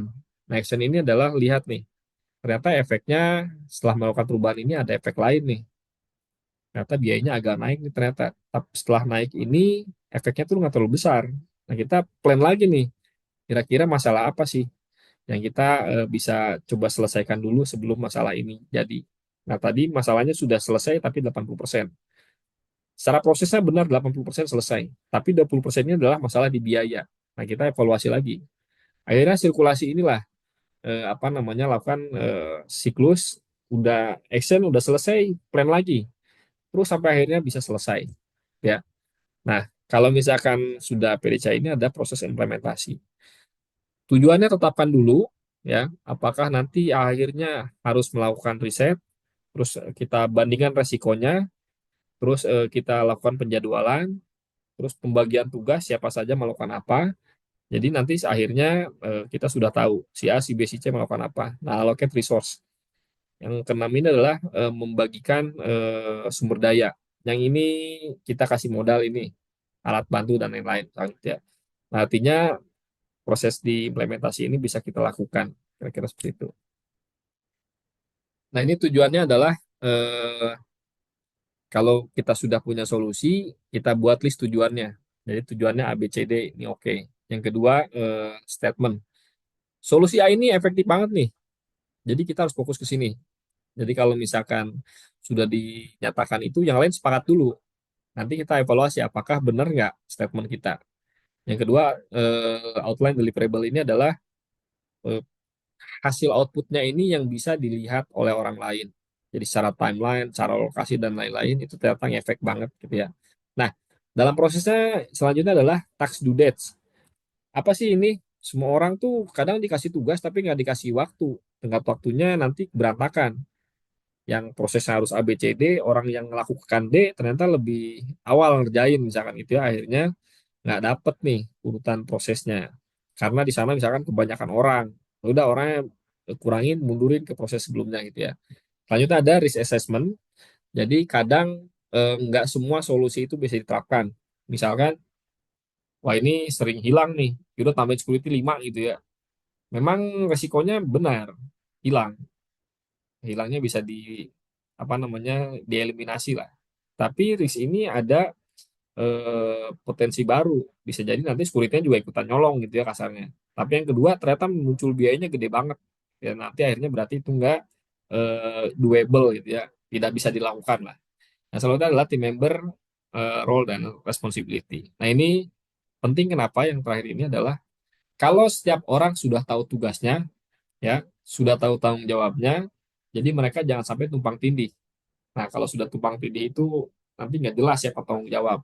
Kalau ada masalah, nanti mereka nggak apa namanya, nggak aware lah ya, salah-salahan gitu ya. Nah, kira-kira seperti itu. Nah, evaluasi kalau misalkan hasilnya bagus, maka kita step. Yang tidak bagus kita akan laporkan sebagai masalah yang benar-benar krusial atau tidak, penting atau enggak, bisa diabaikan atau tidak. Jadi evaluasi ini kita akan melanjutkan ke proses selanjutnya. Jadi QCC ini akan terus berulang nih.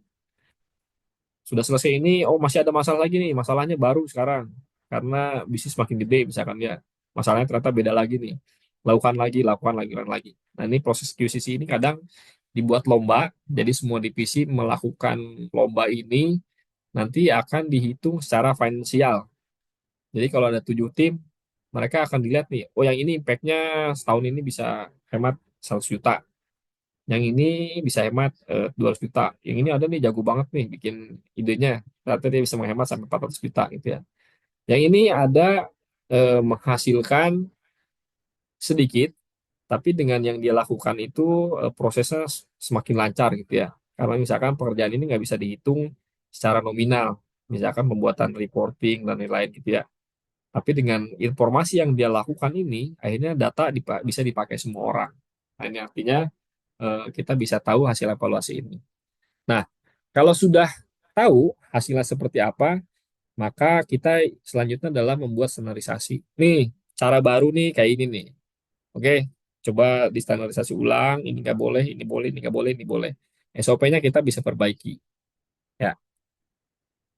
Nah, kalau misalkan sudah oke, maka kita lakukan tindak lanjut sebagai follow up. Ya, kalau misalkan hasilnya sudah oke, kita akan lihat nih, ada nggak kembali ke masalah awal. Oh, ternyata nggak ada, tapi muncul masalah baru. Masalahnya nggak terlalu serius. Atau muncul masalah baru karena bisnisnya semakin berkembang. Akhirnya ini yang kita sampaikan sebagai continuous improvement gitu ya. Nah, continuous improvement ini teman-teman yang paling gampang adalah metode Kaizen gitu ya, perbaikan kecil.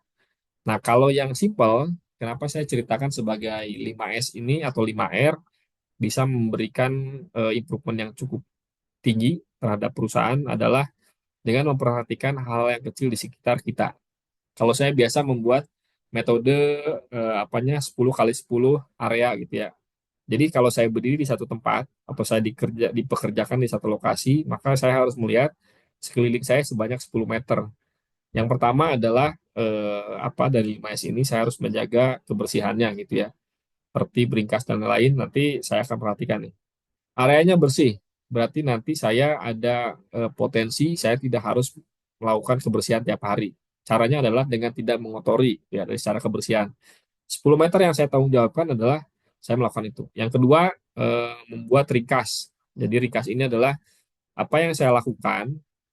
Kalau misalnya ada proses yang tidak penting, saya akan sampaikan kepada atasan bahwa ini sebetulnya bisa dilakukan dengan cara A atau B atau C. Jadi artinya pengerjaan ini tidak perlu dilakukan secara kontinu. Yang ketiga, apa namanya, ada perubahan misalkan apa namanya, semuanya tertata tertib. Jadi misalkan secara tertib itu akhirnya saya harus membutuhkan penambahan area khusus. Jadi saya bikin kotak, kotak, kotak, kotak, barangnya saya simpan secara teratur gitu ya. Nah ini akhirnya kenapa? Karena dengan rapi seperti ini, orang tidak harus membersihkan setiap hari gitu ya. Jadi yang selain layout dan lain-lain dirubah, orangnya pun harus dirubah. Nah ini fungsi dari 5S ini termasuk ke sana. Jadi kenapa? Dengan metode 10 meter ini, ya, kalau saya punya karyawan 10 berarti at least sekitar 1000 meter lah ya. Jadi kalau saya 10 meter berarti 10 kali 10 berarti 100 kan. Kalau ada 10 orang berarti 1000 meter. Jadi kalau gudangnya 10.000 meter, mungkin karyawannya ada sekitar 100. Ya tetap aja 10 meter kan. Apa namanya, 10 meter dikalikan 100 orang ya 10.000 lah. Ya kira-kira seperti itu. Apa namanya, 100 orang dikalikan 100 meter ya 10.000. Berarti artinya kita bisa pantau semua orang sudah punya tugas dan punya kewajiban untuk melakukan proses 5S ini.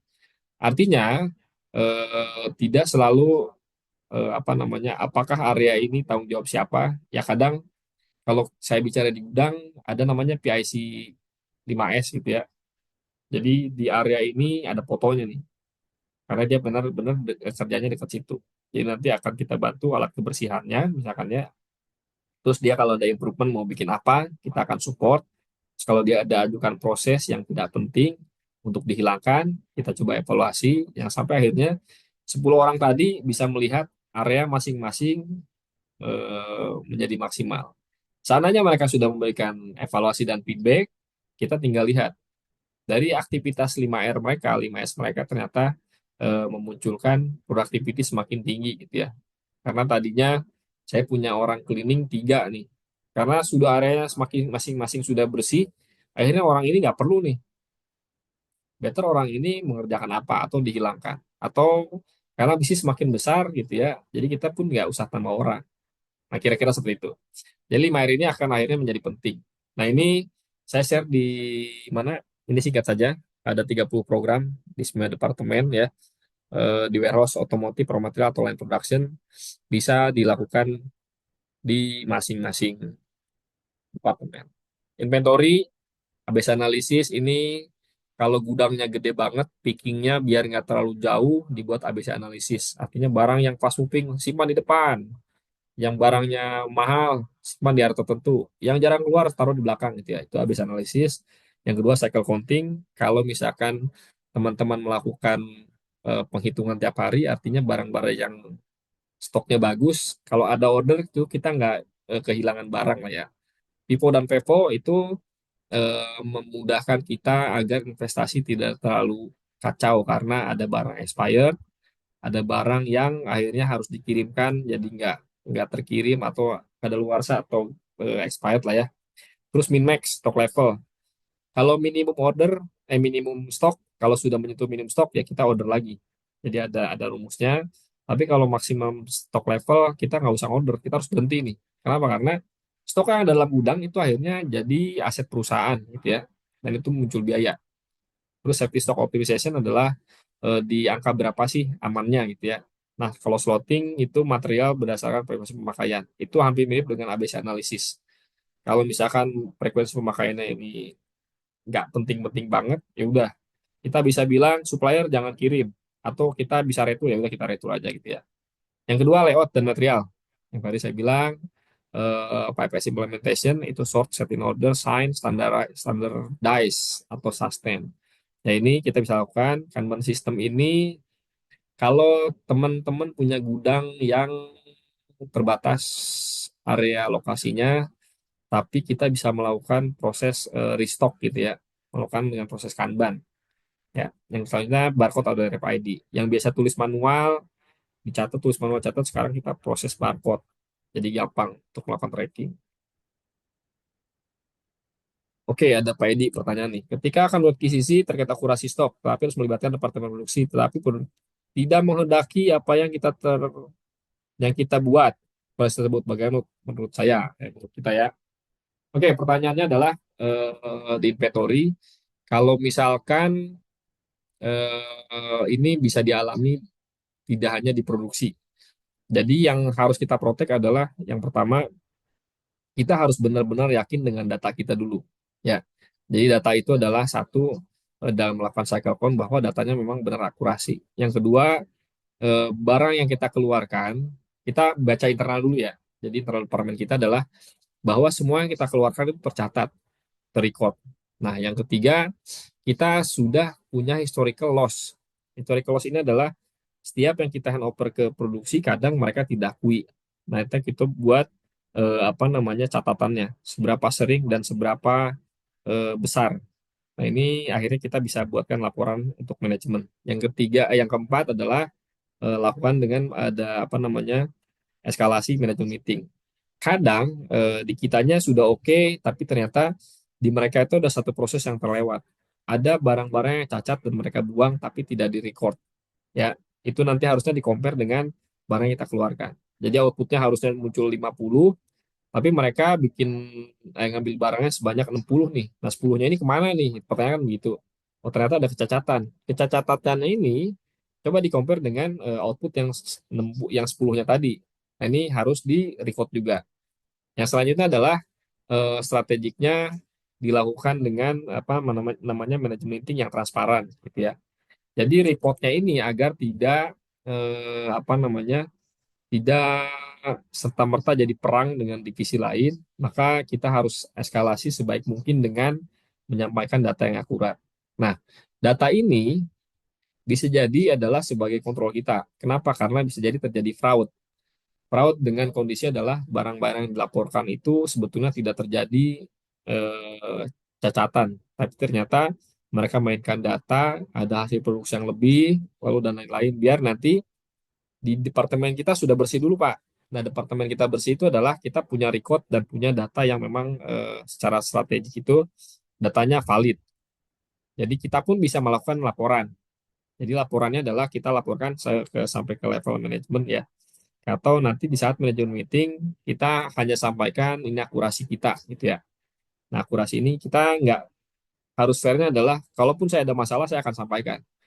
Kita ada masalah karena ternyata pencatatan ini membutuhkan ini karena akurasinya misalkan penghitungan masih ada salah hitung di tim dan lain-lain, akhirnya kita lakukan training dan lain-lain. Artinya kita harus bisa memicu departemen lain untuk ikut transparan juga. Jadi sebagai improvement dari kita dengan adanya dashboard dan kontrol gitu ya. Nah, ini artinya tuh orang lain harusnya biasanya ikut terpicu. Nah, ini akan jadi persaingan yang sehat antara dua tim ini. Jadi penting dari sisi kita Pak, kalaupun Bapak tidak dengar gitu ya oleh manajemen atau departemen yang lain, paling nggak aman. Aman dulu nih secara internal tim. Kenapa? Karena nanti suatu saat benar-benar seandainya ada manajemen yang diganti gitu ya, dan dia aware dengan ini, akhirnya dalam melakukan audit, kita sudah aman. Kita nggak ada kekhawatiran. Kita main jujur, kita main bersih, di code semua ada. Nanti tinggal masalahnya di departemen selanjutnya. Bisa jadi terjadi fraud, bisa jadi soal allowance, Pak. Ada namanya allowance. Allowance ini adalah batasan yang memang sebetulnya ya udah nggak apa-apa, emang pasti ada begitunya.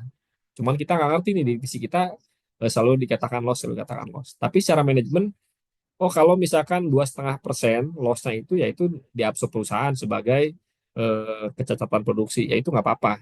Nah itu akhirnya kita bisa accept. Apakah kita masih ada di ambang batas itu atau enggak? Kalau masih di ambang batas itu, Bapak nggak usah stres harusnya, Pak. Jadi di mereka tinggal adjust, di kita tinggal adjust, terus scrapnya juga ada dan lain-lain, laporan mereka juga ada. Kita harus tahu juga nih, kalau itu di mereka transparan, kita sudah sesuai jalur ya sudah Pak. Kita nggak usah paksakan juga, karena perusahaan sudah menghitung nilai kerugian ini bukan karena loss, ya, karena proses-prosesnya ternyata sudah memang sedemikian rupa rumitnya. Akhirnya perusahaan di sebelum sebelum kita masuk sudah menentukan 2,5% adalah kecacatan yang diperbolehkan. Ya, nanti paling kalau kita bicara QCC ya sudah proses-proses apa nih yang bisa ngurangi kecacatan itu. Kira-kira begitu Pak. Ya, akurasi kita yang paling di internal harus harus harus oke dulu. Oke, lanjut. Eh RFID sudah ceritakan tadi dengan barcode, ada dock to stock, time reduction, akhirnya, oke, ada pertanyaan lagi. Oke, siap, thank you Pak. Dock to stock, time reduction. Ini kalau beberapa menggunakan proses milk run, ya, penempatan material ini, saya biasanya pernah melakukan itu, ada areanya kita bikin layout, dibuat kotak, satu kotak ini isinya adalah sekian pieces. Mau dikasih keranjang, mau dikasih kardus, itu satuannya udah jelas. Jadi kalau kelihatan sudah tipis, supplier mana nih yang telat gitu ya. Nanti apa namanya stock time reduction ini adalah gimana caranya stok itu kita nggak terlalu banyak tapi tidak terlalu sedikit. Yang 11 cross docking ya. Cross docking ini adalah gimana caranya kalau saya punya gudang yang satu besar, kalau dikirimkan ke seluruh Indonesia seberapa cepat sampai atau menggunakan cross docking artinya ada gudang transit dulu nanti di sana dicampurkan dan lain-lain dikirim dan bisa lebih cepat sampai ke toko gitu ya. Ini pause ini apa tadi yang saya bilang kalau di produksi motor atau mobil itu mereka menghitung sampai langkah kaki. Jadi kalau dulu saya produksi ban itu nempelin ban ke mobil 3 langkah atau 4 langkah, ambil, geser, apa namanya tempelin, dorong gitu ya. Lalu deret, deret, deret, gitu lah pakai alat gitu ya. Nah sekarang layoutnya dirubah. Jadi si mesinnya ini apa namanya raknya untuk ban ini saya rubah nih. Jadi akhirnya nanti saya tinggal geser, ambil, tempel. Jadi yang tadinya 4 langkah jadi 2 langkah, atau 4 langkah jadi 3 langkah. At least mengurangi 2 langkah ini atau 1 langkah, dikalikan jumlah mobil yang produksi, dikalikan 4 ban sama ban serep, dikalikan jumlah hari, dikalikan tahun. Itu adalah efisiensi langkah yang tadi sebetulnya simpel itu dengan mendekatkan material ke area produksi. Ya, quality defect IQC ini kalau misalkan barang cacat masuk ke gudang itu biasanya akan timbul biaya. Jadi area kuarantin itu kan sekian meter. Ingat Bapak-bapak kalau area itu kita gunakan, kalau gudangnya sewa per meternya itu 50 sampai 60 ribu atau 70 ribu. Itu kita buat bayar tiap bulan untuk menyimpan barang damage. Ya, dan itu biaya. Terus yang kedua FAI, kualitas material baru sebelum digunakan. Jadi ada cross check. Jadi biasanya barang yang diterima itu di random check, bagus ya udah. Terus yang selanjutnya material handling SOP improvement. Jadi kalau misalkan ada proses handling menggunakan klem ya, ada alat forklift yang menggunakan klem jepit, ternyata eh, kalau itu bisa diatur tingkat apa namanya jepitannya lah. Kalau kesalahan handling akhirnya selalu menunjukkan rusak. Nah ini kita perhatikan lagi, apakah ada yang salah atau operatornya yang salah atau cara yang salah. Yang ke-16, root cause analysis, ya, fishbone dan lain-lain itu bisa dilakukan. Yang ke-17, supplier quality monitoring. Tadi saya sampaikan, kalau supplier jelek ya udah kita punya alternatif atau ganti dan lain-lain. Kalau ternyata jelek jelek jelek jelek kita harus evaluasi orang PPIC-nya atau procurement-nya ini bener nggak nyari supplier yang begini gitu ya. Itu bisa jadi dievaluasi, ya audit. Safety dan ergonomis ini operator forklift seat belt, terus gaya pandang, terus pemasangan kamera, terus area parkir, forklift gitu ya. Terus nanti diberikan training dan lain-lain. Yang 19 visual management. Jadi gudang ini dibuat layout misalkan ya. Tidak boleh naruh barang ini karena sudah ada signage-nya, SOP display dan lain-lain kalau di apa namanya penyimpanan. 20 ergonomic material handling itu adalah bagaimana orang tidak mengangkut barang terlalu berat. Jadi maksimum misalkan 25 kilo. Ukuran besarnya segede apa gitu ya. Jangan 25 kilo tapi barangnya semeter kali semeter setengah diangkut pakai orang gitu ya. Tapi kalau 25 kilo ukurannya kecil, tapi banyak, itu juga harus dipikirkan apakah harus 2 orang atau pakai alat. Ya, ergonomik ini penting. Nanti jangan sampai terjadi hernia nih di karyawan. Yang 21 adalah nirmis. Nirmis ini adalah potensi-potensi akan terjadi kecelakaan. Jadi teman-teman bisa apa namanya list terus bagaimana nirimis ini kita laporkan, kita catat, nanti dievaluasi, bisa nggak dirapikan, bisa nggak apa namanya diperbaiki, ya. Karena nanti kalau misalkan terjadi insiden, nah nirimis ini akan jadi satu dasar laporan-laporan yang akhirnya oh penyebabnya tuh ternyata di sini, tapi tidak ada yang memperbaiki, gitu ya. Nah ini termasuk penting. Selanjutnya adalah waste reduction, efisiensi.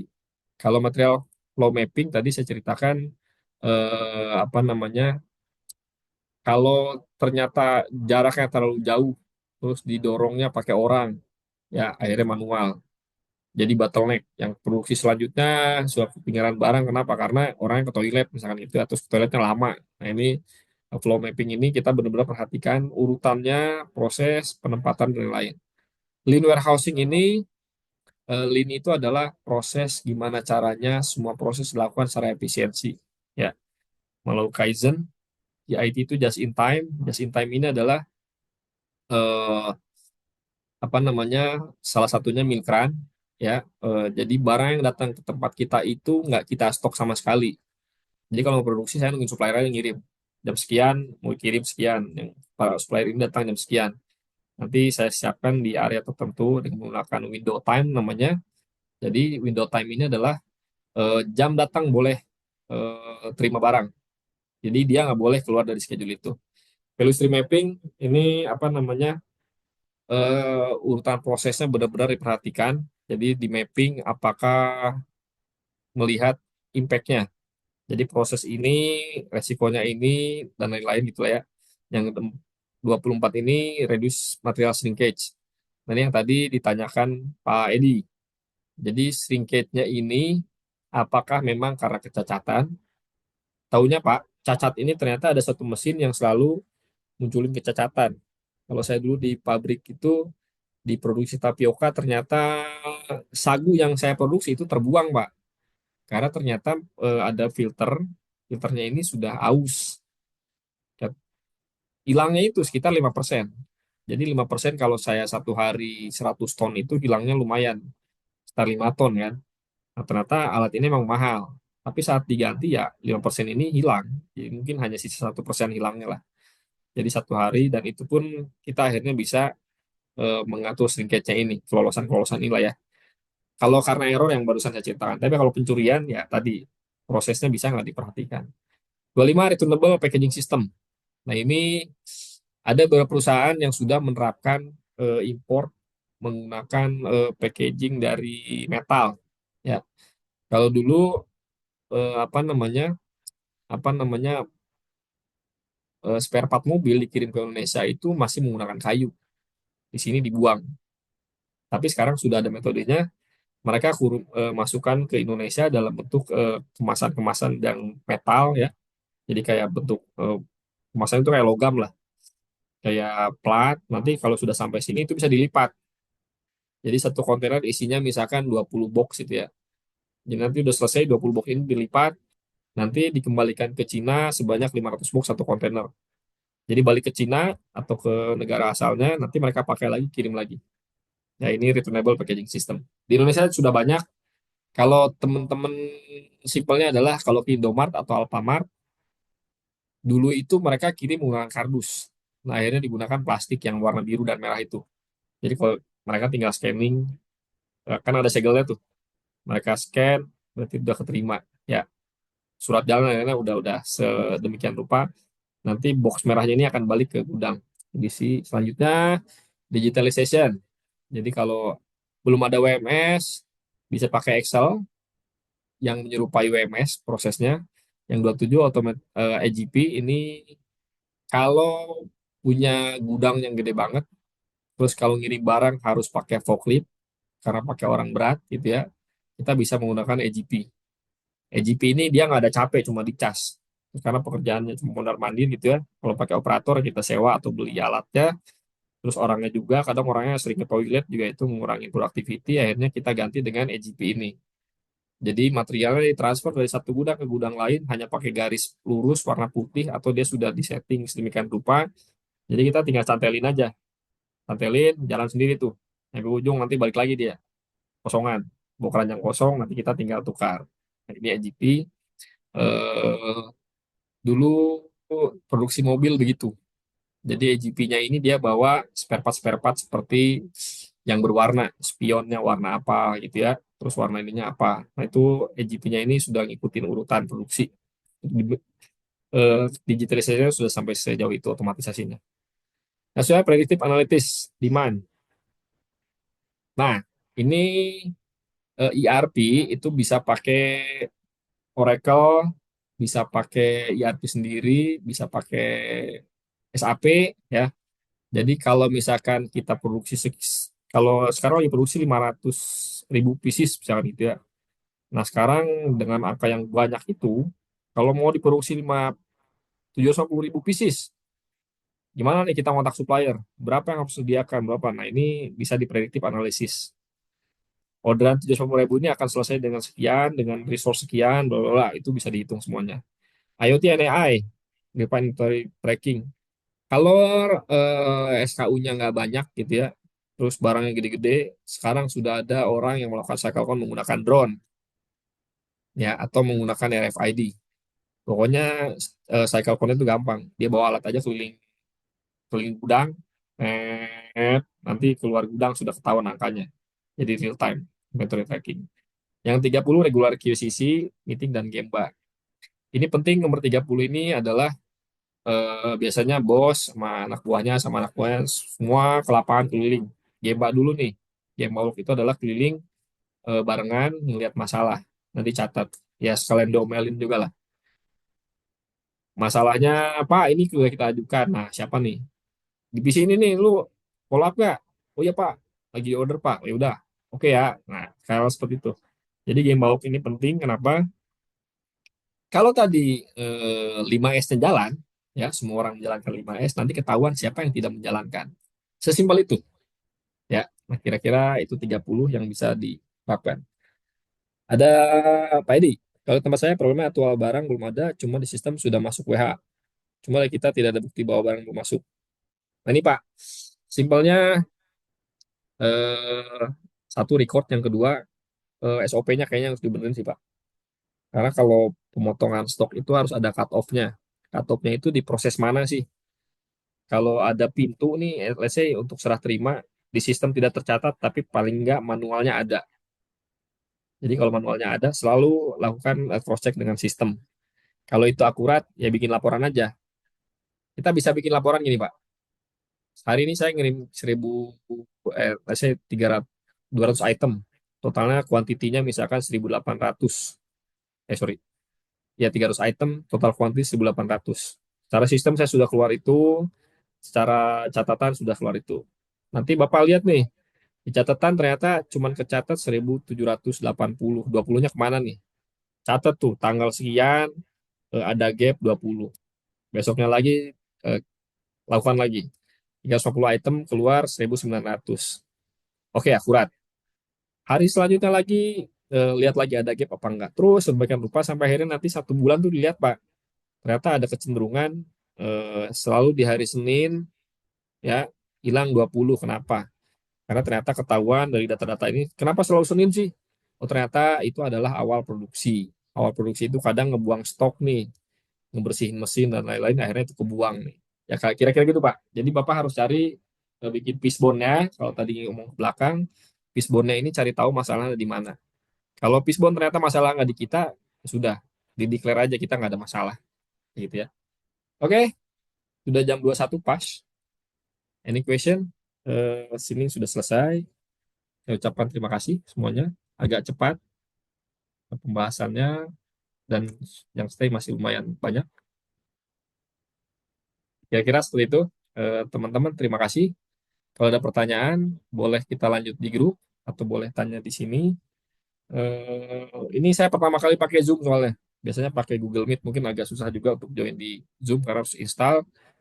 Nanti saya lagi cari cara untuk apa namanya, kalau di Gmeet bisa full, bisa 2 jam lebih atau 1 jam lebih lah, karena ada limitnya juga.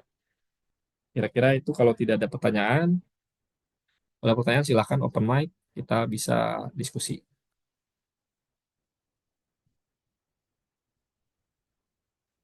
Oke, semuanya. Kira-kira itu dulu. Eh, Mudah-mudahan eh, bermanfaat buat teman-teman. Kita bisa apa namanya? Kita bisa cari materi lagi yang lain nanti di waktu yang akan datang. Kira-kira seperti itu. Oke, terima kasih sebelumnya dan sesudahnya atas atensinya. Mudah-mudahan bermanfaat. Nanti kalau ada materi lagi, kita bisa diskus di dalam grup.